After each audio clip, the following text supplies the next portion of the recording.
up, everybody? So, yeah, that was probably loud. So, I'm a little bit of a Craftsman collector.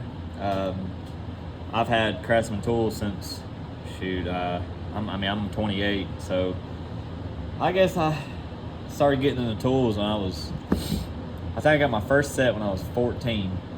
I think they were just hand-me-downs, I'm pretty sure, but there was Craftsman in there and stuff.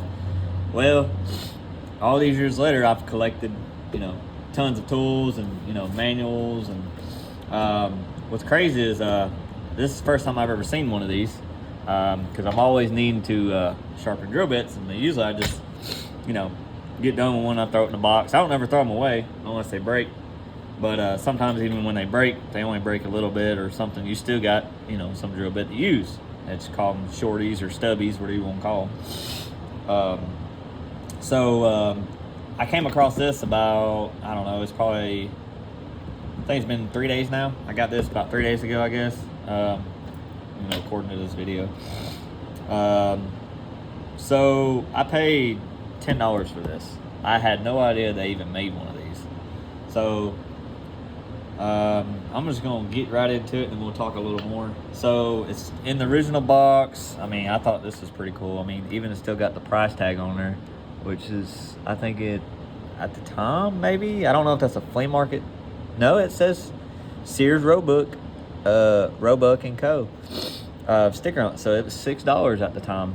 Well, I gave $10 for it, but it came with a lot more things like this Power Tools handbook, how to sharpen. I thought that was pretty cool.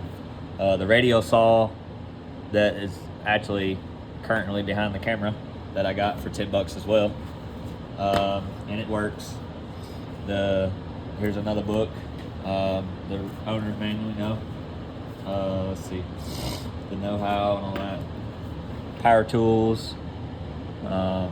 Thought that all this is pretty cool stuff. I really like how the details that they put in there. Like, I don't know. I don't even think they do this anymore. But it's really neat. So, anyways, oh yeah, the bandsaw, saw sander, so on, owner's manual, whatever. I'm a bad collector of that stuff. Even like today's new tools, I still keep the manuals and stuff. For some reason, I don't really know. So, anyways, we're going to get right into it. This is number 96677. Don't know if they have any more. I haven't actually seen any more. But I try to get everything in the camera. You can kind of tell there's a bit of a shadow. Let's see if I can get it. But anyways, the point angle, lip relief angle, 125 to 135 degrees. Which is kind of cool. I like the, pictures. That's what I really like. I like how detailed and informative they were with this stuff, back in the day. Sorry for the sniffles. So, I thought that was another cool thing. The tag and the string still on there too. Just guaranteed, it was tested and stuff. But look at this. Like, for this, I think this thing is probably, I don't know. I don't have an actual date on it just yet, but if I had to guess, this is probably at least 40 years old. I guess maybe 30, 20. I don't remember. I want to say it came out in right around the 2000s, I think, or 90s. I can't remember. I could have swore I saw that, but I need to double check on that stuff. But like, you put your drill bit in there, and you set your angle, whatever it needs to be according to your drill, your bit, and all that stuff. So once your bit's in there, you just take and let's see if I can let me get a bit. So let's see. Let me get a shorter one. Just gonna drop in one. So obviously, if you can see that, I don't know if you can. It's kind of hard to tell. So this is maxed out, but you can take. So once, let's say that's maxed out, you're gonna loosen that off. You're supposed to be able to, here we go. Nope, wrong way. Let me tighten this down. So if you can see see if I can move that box and get it easier to see. There's like a little fine tip right there. Obviously that's like a guard or something, I guess. But let's see. I think it's supposed to be something like that. I'm gonna go through the manual, but I really thought this was cool. You know, oh, there it is. So go back up. That little tip thing sits kind of on the, you know, like the inside edge of the bit. Let me see. The little inside edge of your bit right there. That's where that little tip, I don't know what you call that, but it's gonna sit right there. I guess that's to keep it from turning. Push that up, and then you're supposed to be able to tighten this down. So the string is on there. It's causing me not to be able to.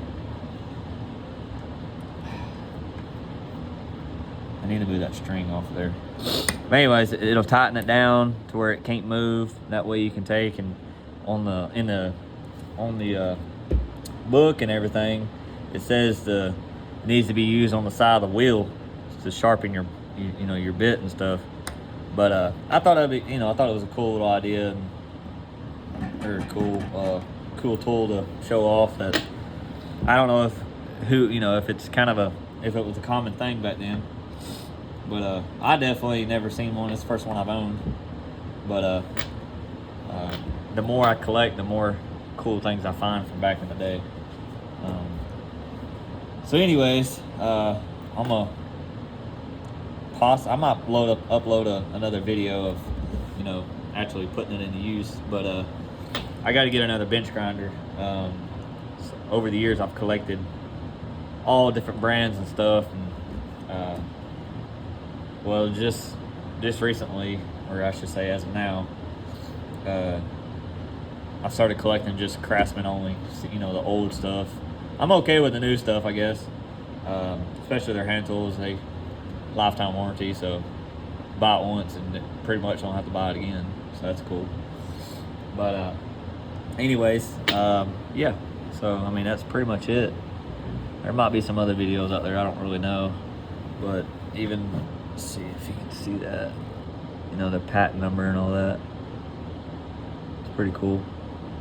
I like how it's still, pretty well, really nice shape, So anyways, guys, gals, I'm gonna try to upload some more stuff and show off all my vintage stuff I've collected. I got a ton of it. So anyways, I'll see y'all in the next one.